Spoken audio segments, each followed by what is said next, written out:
Music वाली नात सुनना पढ़ना दोनों हराम, नाजायज और गुनाह वाले काम हैं। सरकार अलैहिस्सलाम दी बुखारी शरीफ की हदीस, आपने इरशाद फरमाया मेरी उम्मत दे विच बाज ओ कौमां पैदा हो जाणगियां जिहड़ियां ज़ना नूं, रेशमी कपड़े पान नूं ते बाजे बजान नूं हलाल कहणगियां। मुस्नद इमाम अहमद दी हदीस, सरकार अलैहिस्सलाम ने इरशाद फरमाया मैं दुनिया दे उत्ते अलाते मुसीकी तोड़न लई आया वां ते सरकार अलैहिस्सलाम दा मिलाद असी मनाइए ते ओहो ही अलाते मुसीकी बज रहे होण, अगे नात पढ़ी जा रही होए ते सरकार नूं इह ना खुश करने वाला काम है या खुश करने वाला काम है। वो नात सुनिए जिहड़ी नात शरीयत के मुताबिक होए, एक ते शेर उहदे शरीयत के मुताबिक हो।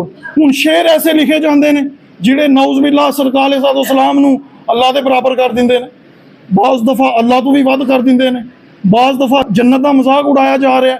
पता नहीं किहड़ियां जन्नत दा करना वे तू तज़करा, उही जन्नत दा जिहदे लई सरकार अलैहिस्सलाम दुआवां करदे रहे, उसे जन्नत का तज़करा करना वा मैं। ते नातां वो पढ़ियां जान जिहड़ियां उलमा ने लिखियां ते वो नातां पढ़ियां जान जिन्हां दा मतलब जिहड़ा वे कुफरिया नहीं बनता।